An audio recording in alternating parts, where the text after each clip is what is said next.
नमस्कार मित्रों। आज आप सब अगर टीवी पे लाइव देख रहे होंगे, न्यूज़ चैनलों को देख रहे होंगे, जैसा कि मेरे सामने इस समय एबीपी न्यूज़ चैनल चल रहा है और अजीब स्थिति है इस सरकार की। और जिस तरह से हाथरस के अंदर उस पीड़िता की बेटी के साथ अन्याय हुआ और उस अन्याय के बाद आखिर ऐसे कौन से राज हैं, ऐसी कौन सी बात है, ऐसी कौन सी गोपनीयता है, सरकार को किस बात का डर है, प्रशासन को किस बात का डर है कि वह हाथरस के उस पीड़िता के गांव में न तो मीडिया कर्मियों को जाने दे रहे हैं, न तो विपक्षी दल के नेताओं को जाने दे रहे हैं, न ही स्वयंसेवी संगठनों को जाने दे रहे हैं। आखिर उन्हें बात किस डर का है, यह एक बहुत बड़ा प्रश्न उठता है। मित्रों, यह सरकार डरी हुई है। आज आपको मैं याद दिलाता हूँ वो स्लोगन जिसमें बात की जाती थी, बार बार बात की जाती थी, बड़े चौड़े से बड़े हिम्मत के साथ भारतीय जनता पार्टी के बड़े बड़े नेता, यहाँ तक कि देश के प्रधानमंत्री और उत्तर प्रदेश के मुख्यमंत्री तक इस बात का दावा करते थे कि बेटी पढ़ाओ, बेटी बचाओ, बेटी पढ़ाओ। आज की स्थिति क्या है? बेटी की अगर आपको इतनी फिक्र थी तो उस बेटी की मौत के बाद भी उसके परिवारों से मिलने देने में आपको किस तरह का डर और भय हो रहा है? कैसे साकार हो रहा है बेटी पढ़ाओ और बेटी बचाओ का ये नारा? आज 1 घंटे से एबीपी न्यूज़ चैनल पे देख रहा हूँ, मैं दूसरा चैनल भी नहीं बदल पा रहा। बार बार वहाँ एक एंकर को, वहाँ एक रिपोर्टर को लुकी हो रही थी, उसको गांव से दूर छोड़ाते हैं, गांव में घुसने तक नहीं दिया जाता है। निश्चित तौर पे यह समझने और सोचने वाली बात है कि ऐसी क्या परिस्थिति हो सकती है, किस तरह का डर हो सकता है, किस बात का भय है उत्तर प्रदेश की सरकार को कि वह मीडिया कर्मियों को भी गांव में घुसने नहीं दे रहे हैं।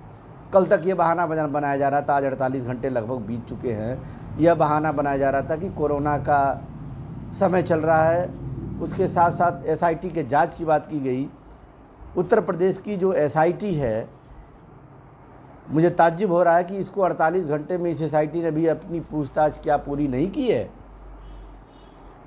और इस एसआईटी से अब तो लगता है कि उत्तर प्रदेश की इस पूरी जांच को सीबीआई के द्वारा कराने की जरूरत है। बड़ी विडंबना है परिस्थिति। कल बलरामपुर के अंदर भी एक बेटी की हत्या कर दी गई गैंगरेप के बाद। अगर इस तरह की परिस्थितियां लगातार बनी हुई है, आज आप याद करिए, आज 2 अक्टूबर है, अहिंसा के उस पुजारी का जन्मदिन है जिसने पूरे विश्व को अहिंसा का पाठ पढ़ाया, जिसने पूरे विश्व में अहिंसा की बातों को लोगों को जन जन तक पहुंचाने का काम किया। और उस अहिंसा के मार्ग पे चल के लोगों ने अपनी अपनी नई राहें बनाई हैं। आज उस अहिंसा के दिवस पे, गांधी जी की उस जन्म जयंती के दिवस पे, इस देश के गर्व करने वाले यशस्वी प्रधानमंत्री रहे हमारे आदरणीय स्वर्गीय लाल बहादुर शास्त्री जी की भी जयंती है। ऐसे मौके पर भी उत्तर प्रदेश की सरकार गांधी के सिखाए उन मार्गों को स्वीकार कर पाने के मूड में नहीं है। आज ताज्जुब हो रहा है, देश के प्रधानमंत्री राजघाट गए थे, महात्मा गांधी को पुष्प और अर्पण किया, उनको याद किया, लेकिन उनसे कोई पाठ मुझे लगता है कि प्रधानमंत्री न तो मोदी ने सीखा है और न तो उत्तर प्रदेश के मुख्यमंत्री योगी आदित्यनाथ ने सीखा है। ये किस तरह का डर है, किस तरह का माहौल आप बना रहे हैं? विपक्षी दल के लोग नहीं जा सकते तो क्या इस लोकतंत्र के जो चौथे खंभे के रूप में जो हमारे बड़े बड़े पिलर्स हैं, जो मीडिया कर्मी हैं, मीडिया के लोग हैं, जो आम आवाम तक देश की सच्चाई, समाज की सच्चाई पहुंचाते हैं, उनको रोकने का जो कुत्सित प्रयास किया जा रहा है, निश्चित तौर पे ये पीड़ादायक नहीं है, ये शर्मनाक है। पीड़ा तो उन रिपोर्टरों को हो रही है, उन स्वयंसेवी संगठनों के लोगों को हो रही है, विपक्षी दलों के नेताओं को हो रही है, जिनको आप पहुंचने नहीं दे रहे हैं। लेकिन उससे बड़ी शर्मसार कर देने वाली घटना ये है कि आप एक मीडिया कर्मी को भी पीड़ित के घर जाने नहीं दे रहे हैं। सवाल बनता है, और मैं तो मांग करता हूं, उत्तर प्रदेश नहीं पूरे देश के अंदर जितने भी भारतीय जनता पार्टी, गैर भारतीय जनता पार्टी या भारतीय जनता पार्टी के अलायंस में लगे जो पार्टियां हैं, उनको छोड़ के जो भी इस पूरे देश के सांसद, राज्यसभा के हों, लोकसभा के हों, तमाम विधानसभाओं के विधायक हों, विधान परिषद के सदस्य हों, मुझे लगता है सबको एकजुट हो कि उस गांव पे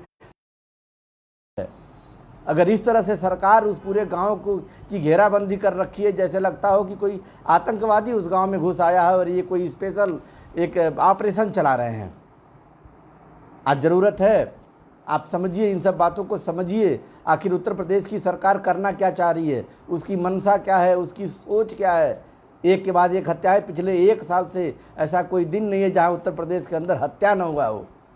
और आज बेटियों के ऊपर जिस तरह से हत्या हुई, आप याद करिए निर्भया का वह कांड, जब दिल्ली के अंदर निर्भया के मामले में जब पूरा देश जंतर मंतर और इंडिया गेट पे इकट्ठा था, तब कांग्रेस की केंद्र की उस सरकार ने रत्ती भर भी अमानवीय कृत्य करने का काम नहीं किया था। उसको मेडिकल सुविधाएं तक उपलब्ध कराई गई। लोगों की, विपक्षी दलों की, स्वयंसेवी संगठनों की, आम जनता की एक एक राय को, एक एक मशवरे को, एक एक बात को, उनके एक एक अधिकारों की रक्षा की गई। और आज उत्तर प्रदेश के अंदर जिस तरह से हो रहा है, यही भारतीय जनता पार्टी के लोग उस समय नंगा नाच नाचते थे। और आज जिस तरह की परिस्थितियां उत्तर प्रदेश के अंदर जिस तरह से बनी हुई हैं, आप देख सकते हैं। मीडियाकर्मी भी पीड़िता के गांव में नहीं जा पा रहा है। पीड़िता के द्वारा जबरदस्ती उनसे बयान लिया जा रहा है। किस तरह से 2 बजे 2:30 बजे रात की घटना, 2:30 बजे रात को उसका अंतिम संस्कार कर दिया जाता है। हिंदू रीति रिवाज की परवाह न करते हुए हिंदुत्व की दुहाई देने वाले लोग उन हिंदू परंपराओं को भी उस रात को भूल गए। आखिर आप कैसा भारत चाहते हैं, किस तरह का उत्तर प्रदेश चाहते हैं? मैं अपील करूंगा उन मीडिया कर्मियों को जो उस गांव में जाकर पीड़िता का बयान लेना चाहते हैं, उनसे कुछ सवाल करना चाहते हैं, वो सीधे उत्तर प्रदेश के मुख्यमंत्री और डीजीपी के मुंह पे अपनी माइक लगा दें और उनसे पूछे कि क्या ये सब आपके इशारे पे हो रहा है या नहीं हो रहा है। इस तरह का तमाशा, इस तरह की अंदरगर्दी, 72 घंटा बीत जाने के बाद किसी को गांव में आप घुसने नहीं देंगे, कुशलक्षेम पूछने नहीं देंगे। किस तरह का डर है भाई, किस तरह का डर है, किस तरह की न्याय व्यवस्था आपकी है? और वह पुलिस, मैं देख रहा था तमाम महिलाएं भी हैं, तमाम महिला अफसर भी वहां खड़ी हैं, जिन्होंने अपनी नैतिकता को भी ताक पे रख दिया है। हम और आप, हमारा समाज अगर इस तरह से मूक दर्शक बना रहेगा तो पुलिस के बल पे, इनकी लाठियों के बल पे, इनके असलहों के बल पे ये देश चलेगा और तब आपको खून के आंसू रोने पड़ेंगे। आज हम सबको जागने की जरूरत है। लोकतंत्र का इस तरह का हनन, लोकतंत्र के कहीं कोई किसी तरह की बात ही नहीं हो रही। जब आपको अपनी योजनाओं के बारे में प्रचारित करना होता है, जब आपको अपनी बात करनी होती है, जब आपका अपना मैसेज आपको समाज में देना होता है, तो आप तमाम वर्ग के मीडिया कर्मियों को इज्जत के साथ, दावत के साथ बैठाते हैं अपने दरवाजे पे। आप उनके साथ प्रेस कॉन्फ्रेंस करते हैं, दिन भर जी हुजूरी में लगे रहते हैं, और आज जाकर उस गांव के उस बेटी के परिवार के बारे में उसकी पीड़ा जानना चाहते हैं तो आप उसको रोक रहे हैं। और वह भी तब जब पूरा देश गांधी को आज याद कर रहा है, वह भी तब जब पूरा विश्व गांधी के अहिंसा के मार्ग पे चलने की सोचता है, चल रहा है। उस देश में गांधीगिरी को भी खत्म किया जा रहा है, अहिंसा की उस पाठ को भी भुलाया जा रहा है। मैं पूछना चाहता हूं, किस मुंह से प्रधानमंत्री मोदी आज राजघाट गए होंगे? क्या उनको टीवी पे ये सारी चीजें नहीं दिख रही हैं कि पीड़िता के गांव में कोई भी नेता तो छोड़िए, मीडिया के लोग जो हमारे लिए हमारी तीसरी आंख हैं, जो हमको सब कुछ, हमको जागरूक करते हैं, हमें बताते हैं, पल पल की खबरों से हमको, समाज को, प्रदेश को, देश को अवगत कराते हैं, उनको भी रोका जा रहा है। क्या यही राम राज्य है? भारतीय जनता पार्टी के लोग कहते हैं राम राज्य। ये किस तरह का राम राज्य है? राम राज्य की कल्पना क्या यही होती है कि आप किसी को पीड़िता के घर, पीड़िता के गांव, पीड़िता के लोगों से मिलने नहीं देंगे? आज कहीं ना कहीं से निश्चित तौर पे यह उत्तर प्रदेश के मुख्यमंत्री को भी और देश के प्रधानमंत्री को भी इस बात का पूर्ण एहसास हो चुका है कि चाहे जितनी तानाशाही के साथ इस देश पे राज करो, इस देश की जनता एक शब्द भी बोलने वाली नहीं है। उसकी हैसियत प्रतिकार करने की नहीं है, उसकी हैसियत अपने अधिकारों की रक्षा करने की नहीं है। इन दोनों लोगों को ये बात माकूल तरीके से पता चल चुका है। और जब हम आप अपने अधिकारों की बात नहीं करेंगे तो निश्चित तौर पे देश की जो दिशा है, जो दशा है, वो गर्त में जानी है, उसको कोई रोक नहीं सकता है। कल जिस तरह से आदरणीय राहुल गांधी जी के साथ, प्रियंका गांधी जी के साथ जिस तरह से धक्का मुक्की हुई, जिस तरह का बर्ताव किया गया, राष्ट्रीय स्तर के देश के सबसे बड़ी पार्टी के एक नेता को उस गांव में नहीं जाने दिया गया। आज मैं देखा गांव के करीब टीएमसी के सांसद डेरेक ओब्रायन भी गए हुए थे, उनको भी रोका गया। महिला पत्रकारों को आप रोक रहे हैं, महिला सांसद भी कुछ वहां गई हुई हैं, उनको भी रोक रहे हैं। इसका मतलब साफ है। आप कह रहे थे कि जीभ नहीं कटी है, आप कह रहे हैं रेप नहीं हुआ है, आप कह रहे हैं गैंग रेप नहीं हुआ है, आपने कहा गले की हड्डी नहीं तोड़ी गई, तो फिर छिपा क्या रहे हैं आप? कौन सी बात आप छिपा रहे हैं? उत्तर प्रदेश की सरकार कौन सी बात छिपा रही है? निश्चित तौर पे ये आपको, हमको, सबको समझना होगा कि उत्तर प्रदेश की सरकार राम राज्य की कल्पना में बिल्कुल नहीं है। बेटी बचाओ और बेटी पढ़ाओ की नियति इनकी बिल्कुल नहीं है। सबके साथ और सबके विकास का ढोंग करने वाले ढोंगी लोग हैं। इनकी असलियत को आपको पहचानने की ज़रूरत है। आज मैं बहुत देर से तमाम चैनल्स पे मैंने देखा, एबीपी को अभी लगातार मैं देख रहा था, उसके मीडिया कर्मी जिस तरह से घंटों से 1000 बार उन्होंने लोगों से निवेदन किया होगा, प्रशासन के लोगों से निवेदन किया होगा कि आप हमें पीड़िता के घर पहुंचने दें, हमें उनसे बात करने दें। बावजूद उसके प्रशासन के लोग थोड़ा सा भी डिगे नहीं। मैं सुझाव दूंगा मीडिया कर्मियों को, आप जाइए सीधे आदित्यनाथ जी के मुंह पे माइक लगाइए और उनसे पूछिए कि क्या ये सब आपके निगाहबानी में, आपके निर्देशों पे हो रहा है। प्रधानमंत्री से पूछिए, प्रधानमंत्री तो आज तक कभी देश के पत्रकारों को फेस ही नहीं किए। इतना डरपोक प्रधानमंत्री हमने नहीं देखा। मनमोहन सिंह जी को मौन मोहन कह के ताना मारने वाले लोग अगर आप मुझे सुन रहे हैं तो जाइए देखिए आपका 56 इंच का प्रधानमंत्री किस तरह से मौन धारण किए हुए है। उसने किसी एक मीडिया कर्मी से बात करने की हिम्मत नहीं। उत्तर प्रदेश के अंदर क्या हो रहा है कि प्रधानमंत्री का फोन आया, की जांच बैठा दी। उत्तर फोन के वो एसआईटी जांच भी नहीं बैठाने वाले थे। ये क्या सब तमाशा चल रहा है भाई देश के अंदर। और मुझे लगता है कि देश के नागरिकों को, देश की जनता को भारतीय जनता पार्टी की सरकारें कमजोर, जाहिल और बुझ, और अगर हम और आप ऐसे ही अपने घरों में अपने अधिकारों का हनन होते हुए देखेंगे तो निश्चित तौर पे हम जाहिल बनेंगे।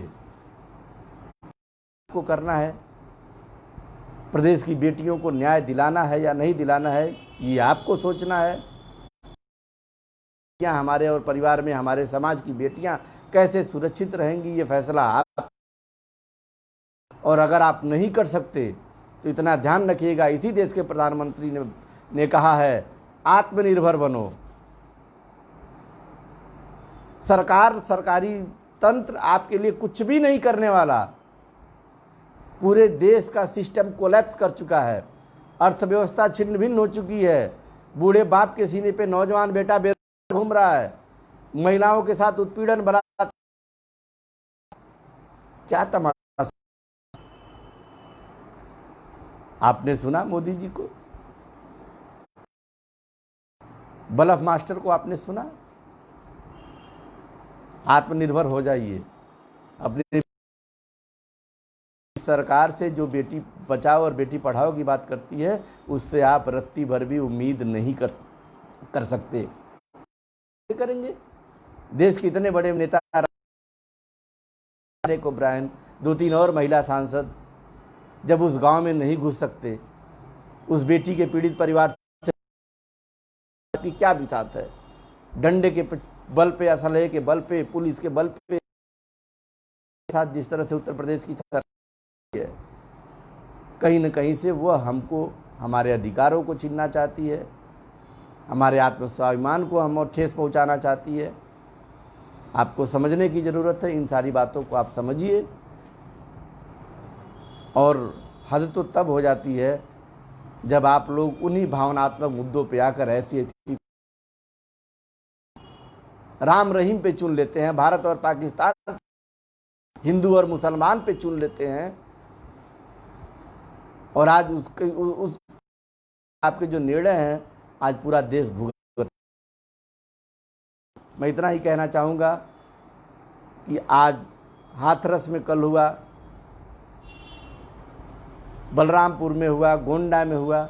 आप कैसे कल्पना कर सकते हैं? आपने कुलदीप सेंगर का मामला देखा, किस तरह से पूरी उत्तर प्रदेश की सरकार उनके साथ खड़ी थी। साक्षी महाराज जैसा सांसद वह जेल में मिलने जाता है कुलदीप सेंगर से। आपने चिन्मयानंद के बारे में, पीड़िता को सताया गया, परेशान किया गया। ये भारतीय जनता पार्टी का चेहरा है, ये उसके सांसद और विधायक हैं, ये मौजूदा सांसद और विधायक ये लोग हैं।